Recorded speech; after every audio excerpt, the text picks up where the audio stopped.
Imagine now we have a system of equations without a solution. So x plus y equals 10 and 2x plus 3y equals 24 is a system of linear equations in the sense that for this first equation, we can write that y is equal to negative x plus 10. And so that's going to correspond to this red line here.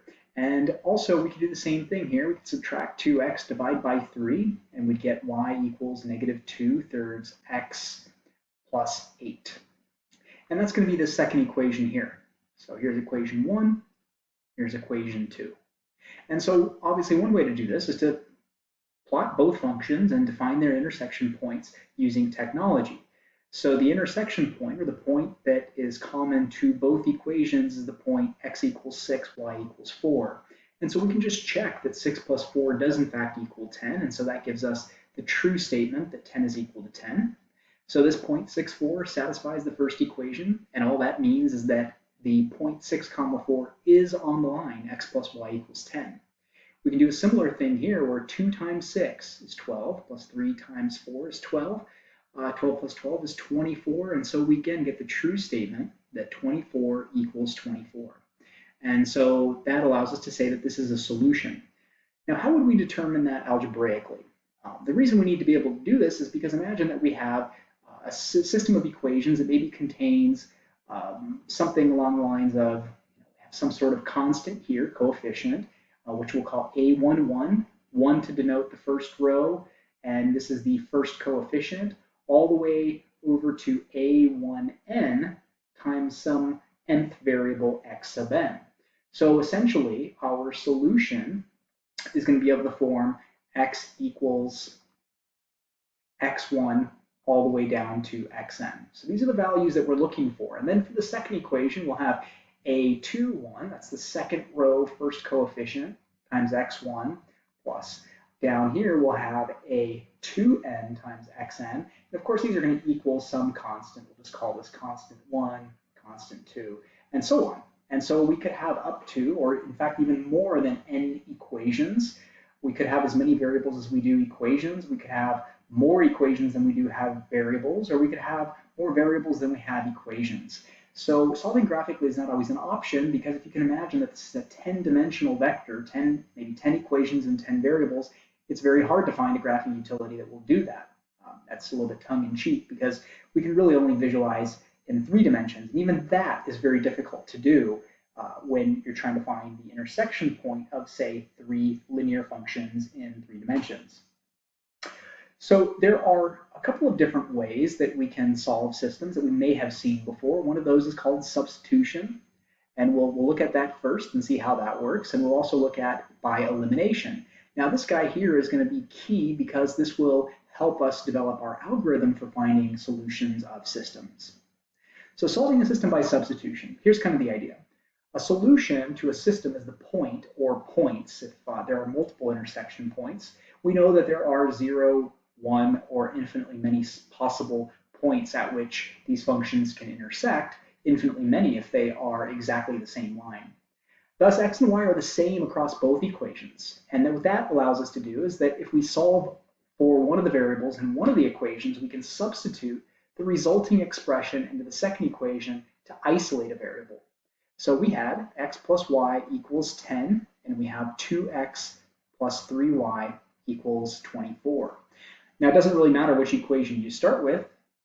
Suggestively, the one that's easier to solve for one of the variables, this one obviously requires some division if you're going to isolate y, but here I can either just subtract x over or I can subtract y over. It's completely up to us. So we could say that y is equal to 10 minus x. Now, because y is equal to 10 minus x, that means anywhere I see a y in the second equation, namely here, I can replace that with the expression 10 minus x. And that's what I'm going to do next. So 2x plus 3 times this expression 10 minus x is equal to 24. And now I see that this is an equation containing only one variable, namely x. And so I can do a little bit of algebra here, namely distribute. And to get 30 minus 3x equals 24. And I can combine like terms, so I have 2x and negative 3x is negative x plus 30 equals 24. And if I subtract that over, I'm going to get negative x equals negative 6. And so if negative x equals negative 6, then that means positive x has to equal positive 6. So there's the corresponding x component that both of these equations share in common. Now, alternatively, we could have solved for x in the first equation, and we could have said that x is equal to 10 minus y. Carrying along the same procedure, 2 times x, so now anywhere I see an x in the second equation, which is right there, I'm going to replace that with the expression that it's equal to, 10 minus y, and that's going to give me, plus 3y is going to give me 24. And so now I can again distribute 20 minus 2y plus 3y is equal to 24. Now this equation is going to help me solve for y, and in this instance I have 20 plus y equals 24, and so y is equal to positive 4. Now in effect right now what we've done is solve the entire system, but this is just an alternative strategy that we could have used to at least find one value of the ordered pair that they share in common. So let's just go ahead and hop from over here to over here and show that what we came up with, the fact that x is equal to 6, I can use that value to solve for y. So here I already have that at x equals 6 is the value of x at which both lines intersect. So it doesn't really matter whether I put 6 back into the first equation or I put it back into the second equation, I should get the same value of y. So if x plus y equals 10, this is an easier expression to use, 10 minus x is going to be the value of y. And so since x is 6, I'll have y equals 10 minus, okay, so here we have x equals 6. So I will go ahead and plug in 6 for x, and 10 minus 6 gives me y equals 4. So you see both strategies help me obtain the corresponding x and the y. Now, had I used this alternative strategy here, the alternative strategy would have resulted in the following. So if y is equal to 4, and I know x is equal to 10 minus y, now what I could say is, well, okay, here I have that y equals 4, so in my alternative approach, I could say, well, x is equal to 10 minus that value, and we can see that the value of x that I would get is x equals 6. So both the alternative strategy and the original strategy produce the same ordered pair, namely that the solution set, which we call the solution set, is xy is equal to 6, 4. So with substitution, provided that you get an exact value and you don't end up with an expression like 0 equals 0 or 4 equals 4, you obtain the ordered pair in either format. Now that's a great strategy. You can imagine that's probably not a whole lot of fun for 3 variables. So let's look at the other strategy, which will allow us to actually build a systematic approach to solving all kinds of systems, and that's later on called Gaussian elimination. So let's just think for a second about this mathematical equation, x plus y equals 10. If x plus y equals 10, then anywhere that I see an x plus y, I could say, you know what, nope, that's equal to 10. I'm going to go ahead and replace that with the number 10. The reason I can do that is because of this equal sign. The equal sign not only means that those two sides are the same, but it also means that they're replaceable. So if you break a vase in your house and you find a vase that is exactly identical to that vase you broke, then in theory you could replace that vase with the alternate vase and nobody would ever know. So with equality, it's sort of the same thing. So that allows me to say that x plus y and 10 are replaceable. So the left-hand side can replace the right-hand side and vice versa. So if I saw a 10 somewhere, I could say, you know what? That's also equal to x plus y, so I can substitute out the 10 with the expression x plus y. It also means that if the two sides are balanced, I'm going to leave a little bit of space here, that if I scale one of the sides by a factor, as long as I scale the second side by that same factor, I'm maintaining the balance. And the analogy we often like to use is that if x plus y weighs the same as 10, then if I double the x plus y, well, what does it mean to double the x plus y? Which means I have 2 copies of it. Then as long as I put an extra copy of 10 over here, that scale is still balanced. So 2x plus 2y equals 20 is exactly the same thing as our original equation, x plus y equals 10. So in our second bullet point here, if we multiply one side by a non-zero constant, we must do the same to the other side. Now, this is where the most useful feature comes in that allows us to eliminate variables from equations.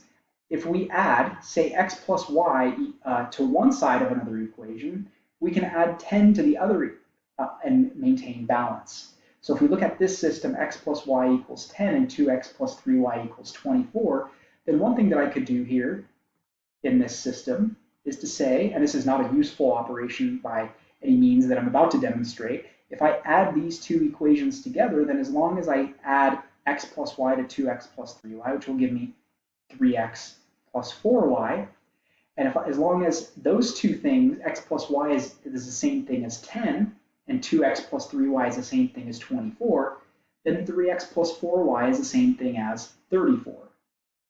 So that, like I said, is not a very useful operation because it hasn't gotten me closer to the solution, but I can use these 4 facts to help me solve this system. So not only can I add one equation to another, but I can also add, multiply an equation by a non-zero constant and then add it to another equation. So if I use these features, and those are kind of the things I'm allowed to do, and by the way, another thing that we could do is we could just switch or swap the two equations. So there's no reason why I have to list them in this particular order. I could swap these two equations and it would still represent the same solution because the two lines that you graph in different orders should still intersect in the same spot. Now, if what I want to do is eliminate a variable, then one strategy that I can take is to say, what would I have to multiply the first equation by and then add to the second equation in order to cancel out, say, the 2x? Well, the thing that will cancel out a 2x by addition is the same term with a negative coefficient. So if I take negative 2 times this equation, I'm going to put parentheses around the whole thing, meaning I have to multiply both sides by that multiple. I get negative 2x plus, negative 2y equals negative 20. And that's the same thing because if I divide both sides by negative 2, I see that it's still x plus y equals 10. Now, if I add that to 2x plus 3y equals 24, I add those two together, I get 0x. Here I get plus 1y equals 4. And you can see that now I've obtained the value of y equals 4. Now, this is kind of a weird thing to want to do, but instead of changing the first equation and doing any sort of substitution, let me just go ahead and copy down the first equation in its unaltered form. So the only reason I multiplied both sides by negative 2 is so that when I added it to the second equation, it allowed me to cancel out the 2x. So I'm going to use this guy here, and I'm going to place it right underneath my original equation that I used as sort of my, what we would call a pivot equation, and I could say 0x plus y is equal to 4. Now at this point, obviously that just says y is equal to 4. But the way this process works, if we want to keep it very strategic, is that we keep track of both equations, the one that we're changing and the one that we're using to change the other. So now that I have basically 1x, 1y, 0x, 1y, I am now going to use the second equation because it only contains a y in it, and I'm going to add some multiple of it to the first equation to help me cancel out this y term here. So what multiple of the second equation do I have to take that such that when I add it to the first equation, it's going to cancel out the y?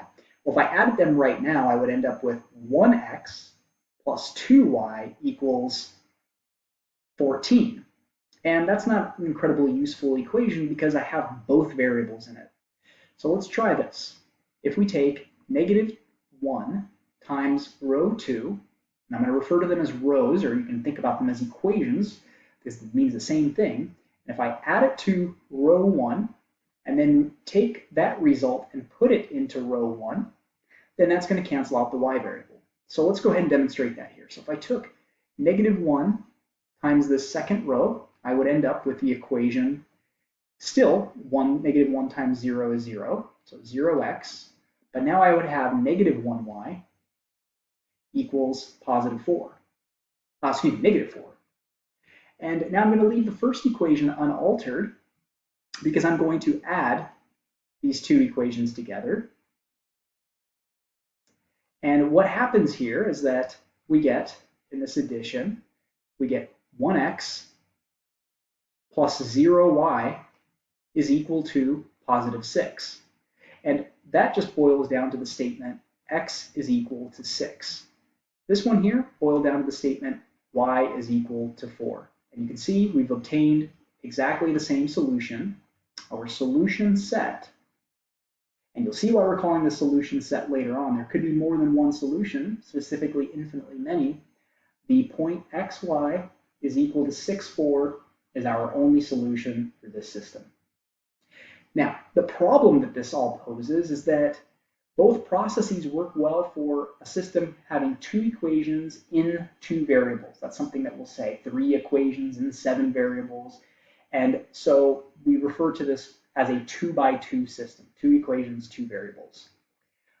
In other words, the 2 rows correspond to the 2 equations, and the 2 variables correspond to the 2 columns. So if I were to think about in the statement x plus y equals 10 and 2x plus 3y equals 24, I think about this as row 1, row 2, and then here I have column 1, and here I have column 2.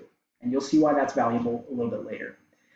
Now, to solve this bigger system, in theory, I could use substitution. I could say, well, you know, okay, in this first equation, this means x is equal to 10 minus y minus a z. Subtract y over, subtract z over. Now, I could, in theory, take this and plug it into the second equation and say 2 times x, which is really just 10 minus y minus z, plus 3y plus 4z is equal to 34. But in this sense, you still see that we have 2 variables, namely we still have y and we still have z in it. So we didn't reduce the equation system down to 1 variable. One substitution will only allow me to reduce that system down to 2 variables. And so here we would have 20 minus 2y minus 2z plus 3y plus 4z equals 34, or we could say that that's the same thing as y plus 2z plus 20 equals 34, and we could go ahead and subtract the 20 over and make it a function of only y and z. But now what do I do? Well, I could solve this equation for y and plug it in down here and replace y with what y is equal to in this equation that we've derived, but then I'm going to end up with an equation containing x and z. And so this process of substitution can get messy. There's multiple substitutions that need to take place, and elimination is really the key here. I could use this first equation to zero out this 2x, and then I could use this, again, take some multiple of the first row, add it to the third row, and zero out the coefficient of this x, and then sort of try to repeat the same thing for y. But there's a much better way to do it.